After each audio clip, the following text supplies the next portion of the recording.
नमस्कार। आज का जो हमारा विषय है वो है थाट।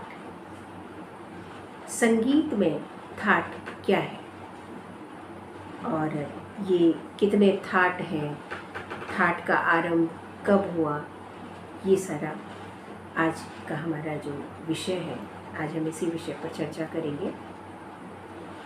तो सबसे पहले मैं ये बता दूं कि ध्वनि से नाद और नाद से श्रुति, श्रुति से स्वर, स्वर से सप्तक और सप्तक से थाट और फिर थाट से राग बने। और यही हिंदुस्तानी संगीत का क्रम है। थाट मूर्छना का ही पर्याय है, मतलब जो आज के समय में थाट है वही प्राचीन समय में मूर्छना थी। जो आज सप्तक है, हम जिसे सप्तक कहते हैं, प्राचीन समय में वो ग्राम थे। तो इस तरीके से सप्तक, फिर थाट और फिर राग। आज जो राग गायन होता है, जिसे राग कहते हैं, वही पहले जाति थी। पहले के समय में जाति गायन होता था। प्राचीन समय में भातखंडे भरत मुनि जी ने नाट्यशास्त्र में बताया है जाति गायन के विषय में। उस समय जाति गायन प्रचलित था। तो जाति गायन के विषय में हम आगे की वीडियोस में चर्चा करेंगे। आज का चूँकि हमारा विषय थाट है, हम थाट पर चर्चा कर रहे हैं। तो जो थाट पद्धति है वह रागों के विभाजन की एक पद्धति है। थाट स्वरों के समूह को कहते हैं जिससे कि राग उत्पन्न होते हैं। तो सप्तक के जो 12 शुद्ध और विकृत स्वर हैं, उनमें से क्रमानुसार 7 स्वरों के उस समुदाय को थाट कहते हैं, जिससे राग की उत्पत्ति होती है या जिसमें वो राग रखे जाते हैं। थाट को ठाट भी कहते हैं, मेल भी कहते हैं। आप लोगों ने सुना होगा कि मेल पद्धति, तो थाट और ठाट और मेल। संस्कृत में मेल कहा जाता है, हिंदी में ठाट बोलते हैं। और इसके अतिरिक्त मैंने एक रिसर्च पेपर का PDF पढ़ा था, जो जैन कन्या पाठशाला PG कॉलेज मुजफ्फरनगर का था। रिसर्च पेपर था, उसमें मैंने पढ़ा था, आप इस साइट पे भी देख सकते हैं। उसमें मैंने पढ़ा था कि हिंदी में ठाट और मराठी में थाट, था थर्मस वाला, मराठी में थाट और हिंदी में ठाट, ठठेरा वाला ठाट कहते हैं। तो जो थाट का प्रचलन हुआ वो आधुनिक समय में विश्व नारायण भातखंडे जी ने इसका अत्यधिक प्रचलन किया थाट का। भातखंडे जी का नाम आप सभी जानते होंगे। इन्हें मंजरीकार भी कहते हैं, चतुर पंडित नाम से भी बंदिशें हैं, चतुर पंडित भी कहा जाता है। विष्णु शर्मा भी इन्हें कहते हैं। आपका हिंदुस्तानी संगीत में बहुत योगदान रहा भातखंडे जी का। इन्होंने स्वरलिपि पद्धति बनाई, जो आज हम लोग बंदिशें, हमारे पास प्राचीन समय की बंदिशें हैं, जो पहले समय में बंदिशें चलती थी, घरानेदार लोगों ने जो बंदिशें बनाई वो हम गा सकते हैं। तो वो कार्य भातखंडे जी का ही है। उन्हीं के कारण हम उन पुरानी बंदिशों को गा सकते हैं। तो इन्होंने वो स्वरलिपि पद्धति तो बनाई, इसके साथ साथ जो बंदिशें थीं उनको स्वरलिपि में बांध के उसका संकलन किया और एक क्रमिक पुस्तक मल्लिका नाम से 6 भाग है, वो इन्हीं की देन है, विश्वनारायण भातखंडे जी की। हालांकि ये पेशे से वकील थे, तो इसके अलावा इन्होंने लक्षण गीतों का भी जो संग्रह किया, उसे श्रीमल लक्ष्य संगीतम नामक एक संस्कृत का ग्रंथ था, उसमें लक्षण गीत इन्होंने लिखे। तो ये तो बात हो गई भातखंडे जी के विषय में। अब हम पुनः अपने उसी विषय पर आते हैं, थाट पे, कि इस प्रकार वर्तमान में जो असंख्य राग हैं उनके वर्गीकरण की यही पद्धति प्रचलित है। हालांकि राग वर्गीकरण की एक पद्धति रागांग के द्वारा भी हुई, मतलब रागांग पद्धति भी है। श्री मोरेश्वर खरे जी ने रागांग पद्धति तैयार की, उस पे रागांग पद्धति पे हम आगे चर्चा करेंगे। इसके अतिरिक्त पंडित लोचन ने थाट को संस्थान कहा है। ये प्रश्न नेट के एग्ज़ाम में भी आया था कि किसने थाट को संस्थान कहा, तो पंडित लोचन ने थाट को संस्थान कहा है। और पंडित लोचन जो थे वो 14वीं शताब्दी में लोचन जी ने अपने ग्रंथ राग तरंगिणी में रागों के वर्गीकरण के लिए जो एक परंपरागत शैली थी ग्राम और मूर्छना, उसके स्थान पर मेल या थाट को आधार बनाया। लेकिन लोचन के बाद काफ़ी समय तक इसमें कोई प्रगति नहीं हुई, ज़्यादा ये प्रचलित नहीं हुई ये पद्धति।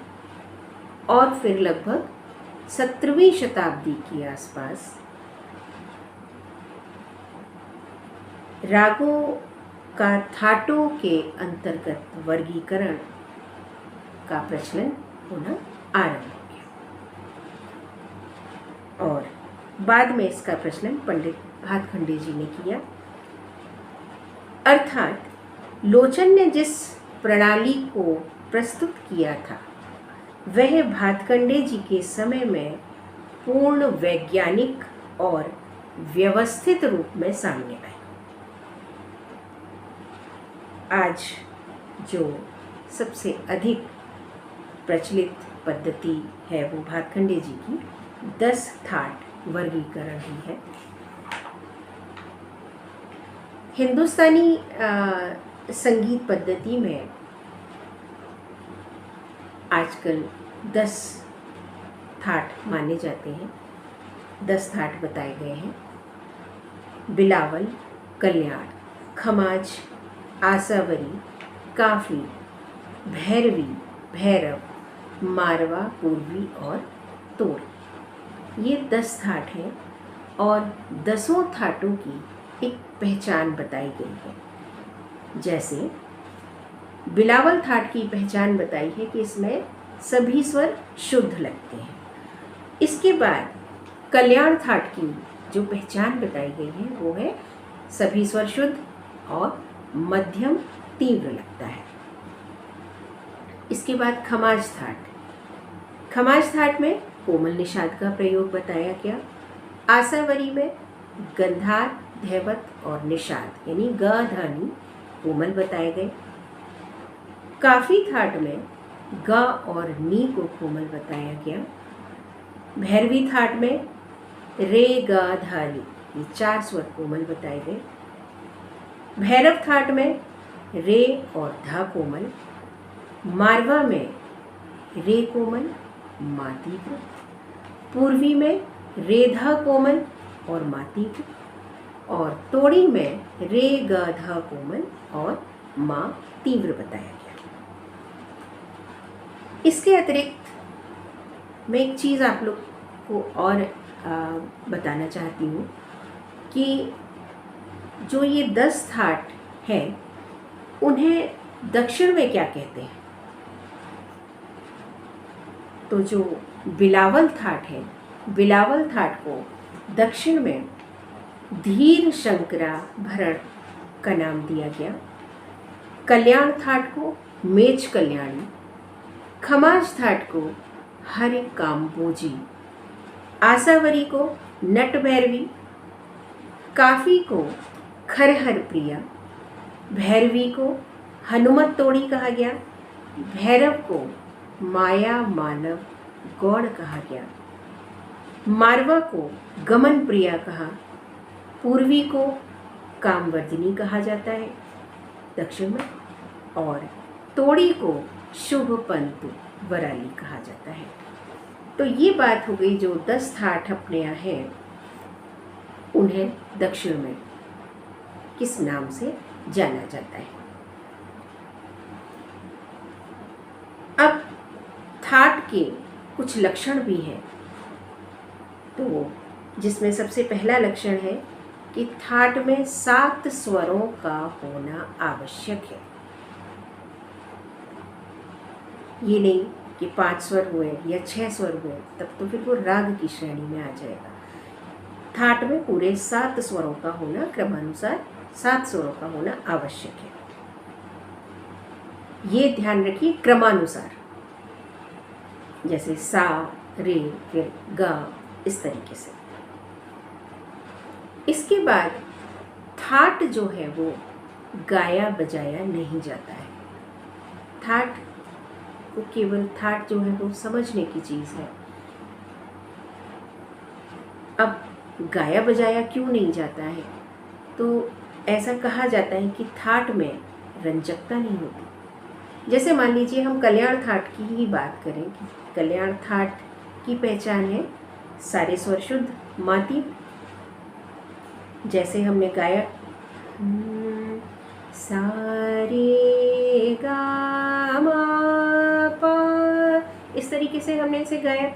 लेकिन जब हम कल्याण राग गाएंगे तो उसका उठाव दूसरी तरीके से है, जैसे नी रे गा, क्योंकि राग की कुछ अपनी विशेषताएं होती हैं, उन विशेषताओं के साथ ही राग को गाते हैं।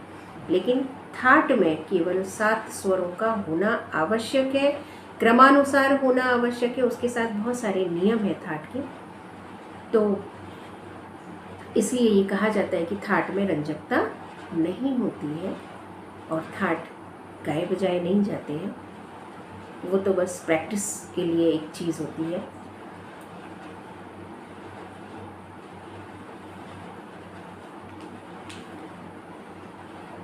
एक ही थाट में कई राग होते हैं, बहुत सारे राग उसमें आ सकते हैं, और इसके अलावा थाट में आरोह और अवरोह दोनों का होना आवश्यक नहीं है। केवल आरोह से भी पता लग जाता है कि ये किस थाट के अंतर्गत ये राग आ रहा है। एक बात मैं यहाँ और बता दूँ कि ये जो 10 थाट है, इन्हीं थाटों के नाम के 10 राग भी हैं। जैसे कल्याण थाट, कल्याण राग, भैरव थाट, भैरव राग, आसावरी थाट और आसावरी राग भी है।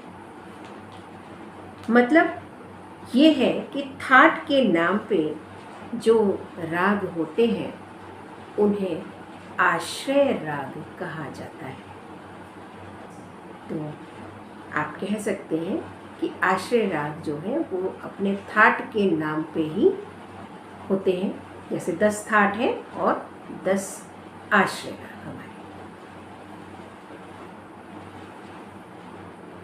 इस प्रकार आज हमने थाट के विषय में चर्चा की, आश्रय राग को समझा और दक्षिण में था इन जो हमारे 10 थाट हैं उन्हें क्या कहा जाता है और उन 10 थाटों की क्या पहचान है, इस चीज़ पर चर्चा की, इन बातों पर चर्चा की। अब इसके बाद हम अगले वीडियो में मिलते हैं इसी तरीके से नए विषय के साथ। नमस्कार।